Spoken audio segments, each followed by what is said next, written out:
to take me back. What I've been told by. Hey, well, this is June the 23rd, 24th, something like that. I don't know. 24th. And I'm doing this video on the July 10th fight between Juan Manuel Lopez and Bernabe Concepcion, or Abe Concepcion. JuanMa versus, Abe. And I'm going to break the fighters down, go into it, all that good stuff. Prediction. Yeah. Now this was Bernabe Concepcion. He's 28-3-1 with 15 knockouts, 42% knockout ratio. He's 5'4", 66-inch reach. Other places have him at 69 inches, but it's still a small dude. But then again, these are featherweights. Only 125 pounds. A little less than half of me. But he had a close fight with Steve Loevino. That was he was losing that fight, but it seemed like the tide was starting to turn for him a little bit, and then he blasted Loevino in the face well after the bell rang. If you thought Abraham hit Darrell late, you need to watch that fight, and you'll be like, oh my god. Maybe Abraham didn't hit him that late. You know what I'm saying? I mean, it was like, ding! Anyway, he's Orthodox and Orthodox fighter. He's being trained by Manny Roach. This is not Manny Pacquiao. He's being trained by Freddie Roach. He's not Manny Pacquiao. Did I already say that? He's being trained by Freddie Roach. He is not Manny Pacquiao. Okay, now he's not a big KO man. He fights with aggression. His punches that he throws are good when he throws them. He's more of a counter puncher. He's not as active. He's a little more active than he has been in past fights. In the Santiago fight, he was Mario Santiago. He was a little more active in that. He's smaller than JuanMa, but he's a very built guy.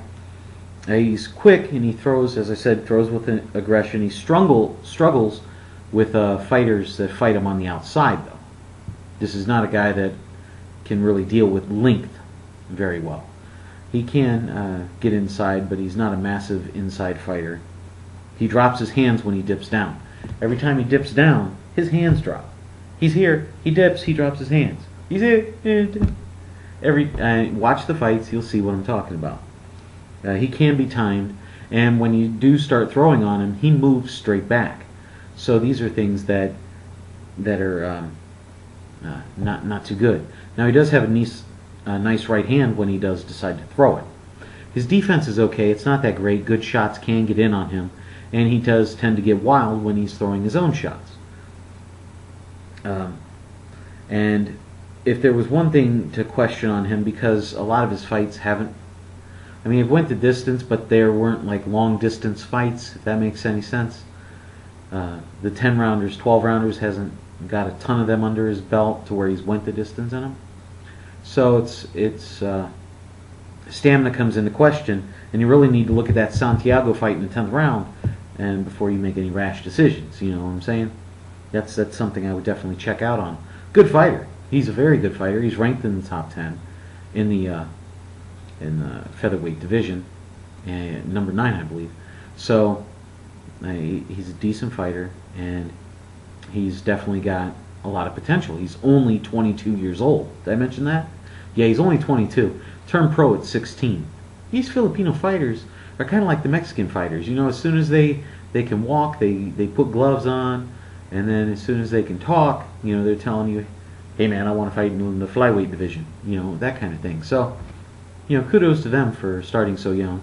He's got 2 older brothers that fought professional as well. So, he's definitely had the experience going in, so it's not like he needed all that amateur experience. Okay, going over to Juan Manuel Lopez, who is 28-0-0, 25 knockouts for an 89% knockout ratio. I would say 90, but it's got to get over the 0.5. Okay? Big puncher, very good boxer. He's a southpaw, as it was Santiago, so see a little bit there. He stopped Jerry Penalosa. He was the first one to ever do that. Stopped Stephen Loevino. That was the first time Loevino had ever been stopped. he has true heart. If you look at the last 2 rounds of the Motagua fight, he was gassed. He was out of gas. And that's the one question about him is his stamina. Can he go 12, a solid 12? I think he proved that when he stopped Steve Levin. No, well, can't really prove it if you stop a dude in the 7th round.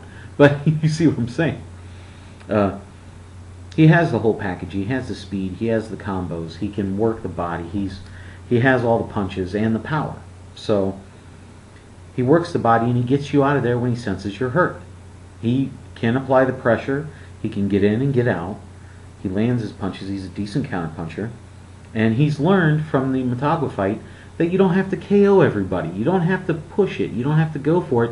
You can get up well ahead on points, back it off just a little bit, play it a little safe, but controlled. And that's kind of how he's approaching it now. He let the fight flow.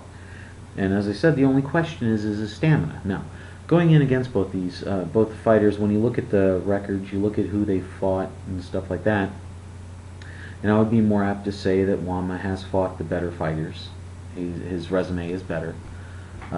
The corner, you might have to lean a little bit toward Concepcion because he does have Roach in his corner, and he's a great trainer, and you can't deny that.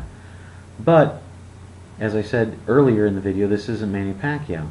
When Concepcion gets thrown on, he tends to shell up a little bit, and that's something that Pacquiao doesn't do.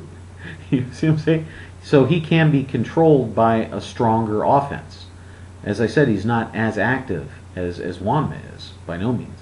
So that is going to hurt him in this fight. And the fact that JuanMa is a bigger fighter, he's 5'7", 69-inch reach.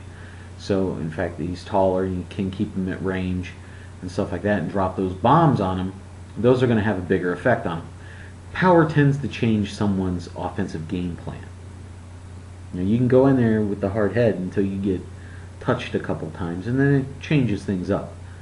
You know, Mike Tyson always said everybody got a game plan until you get hit in the face.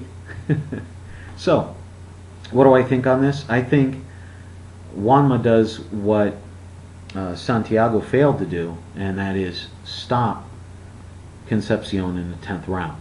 That's one of the, I think the power shots eventually will overcome Concepcion. He will succumb to the power of JuanMa, and he will be stopped in the 10th round.